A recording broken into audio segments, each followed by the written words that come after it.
जय श्री राम, जय सीताराम। दोस्तों नमस्कार।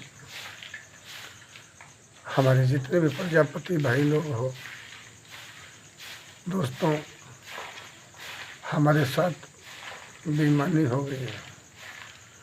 मैं राजा दक्षक प्रजापति पितामह ब्रह्मा का खानदानी प्रजापति अपने सभी प्रजापति भाइयों से कहना चाहूँगा, अगर आप बलवान हो, मैं बलवान नहीं।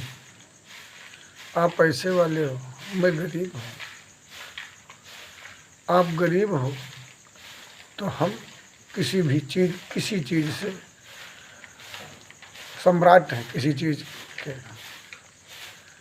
आप मीठी भाषा बोलते हो, हम तो अनाप शनाप गाली गलौज वाले बाबा हैं।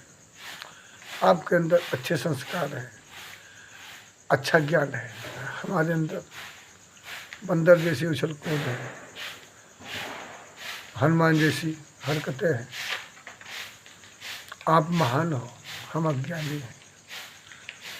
हम आप समान नहीं हैं, लेकिन फिर भी हम आपकी जात बिरादरी के, हम प्रजापति परिवार के खानदान को, पायदान को और प्रजापति समाज को जागृत करना चाहते हैं कि हमने भाजपा सरकार बहुत अच्छी सरकार है।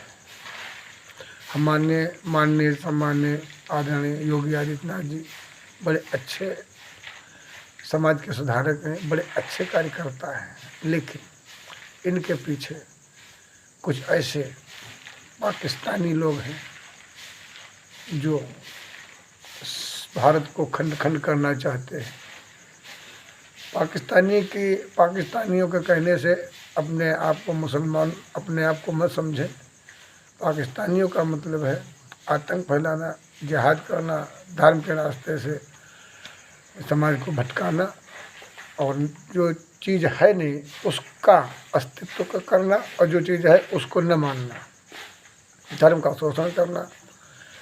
ये विदेशियों की ताकत है जो हमारे देश के अंदर बनी हुई है।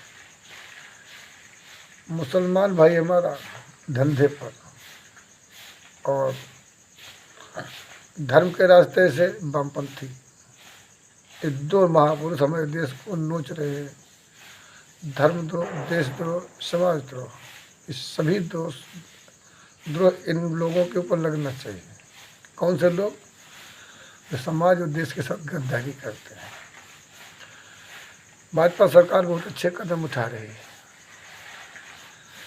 लेकिन जो भर भर बोरी लोग ला रहे हैं, गेहूँ, चावल, तेल, तिलहन, आटा चावल जो मिलता था, जो बंद हो गया, ये सारी कहानी हम यहाँ से चालू करते थे।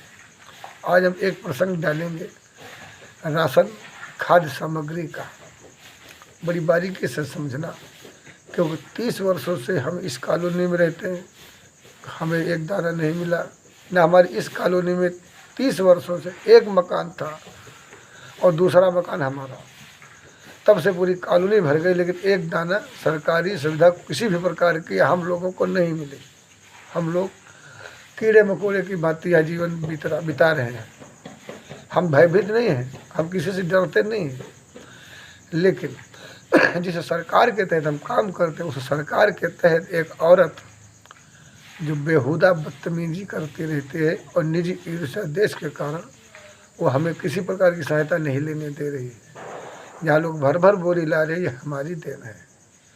न तो भाजपा सरकार ने मांगा था और न ही किसी 140 करोड़ हिंदुस्तानियों में किसी को दया आई थी। भोजन की व्यवस्था, भुखमरी में जी रहे लोगों की व्यवस्था, जब कोसों दूर लॉकडाउन में भूखे लोग मर रहे थे, हवा खाने के लिए मुंह निकालते तो प्रशासन का डंडा पड़ता था। आज इतना व्याकुल थे भूख से, प्यास से, तो किसी ने नहीं कहा था, किसी तेरा अखाड़ों में किसी साधु को दया नहीं आई थी। हमें दया आई, दया के पात्र ने, दया का सागर हमें दया के सागर ने दया का पात्र मुझे बनाया और अपनी दया के पात्र से संसार का भरण कर रहा हूँ मैं। नाम योगी का हो रहा है, भाजपा सरकार का हो रहा है, काम प्रजापति परिवार का साधु कर रहा है, देश की सुरक्षा प्रजापति परिवार का साधु कर रहा है। 2021 के बाद में पूरे विश्व पर प्रजापति परिवार का अधिकार है। कितने ही धर्म के लोग हैं, कितने ही साधु सन्यासी, किसी को दया नहीं आई, सभी ने भगवान पर छोड़ दिया। लेकिन नहीं, हमने भगवान पर नहीं छोड़ा। जो भगवान ने हमें दिया था ज्ञान, उस ज्ञान के द्वारा हमने स्वयं अपनी शक्ति द्वारा पूरे विश्व की रक्षा किया, विश्व विनाशक महामारी से। लेकिन हमारी रक्षा सरकार नहीं कर पाई इन अपराधियों से। जिस सरकार की मैं दिन रात सेवा करता रहा, वो भाजपा सरकार ने 2 रुपये की सहायता नहीं किया। जो भी अगर देश का उत्थान चाहता है, हिंदू राष्ट्र इसको अपनी आंखों से सुनहरे अवसर में देखना चाहता है, संत सनातन धर्म की रक्षा हो, तो इस वीडियो को ज़्यादा से ज़्यादा शेयर करो और हर बच्चे तक पहुँचे, जहाँ योगी और मोदी जी तक हमारा ये वीडियो पहुँच जाए। आप लोग पहुँचाओ। हमारी तो बातें होती रहती हैं, जब आप कहोगे तभी प्रधानमंत्री मुख्यमंत्री सुनेगा, हमारे न कहने से न किसी के कहने से। आप जब कहोगे तभी हमको राहत मिलेगी। जय हिंद, जय श्री राम। मैं दुर्वासा ऋषि, छोटी काशी से। जय श्री राम।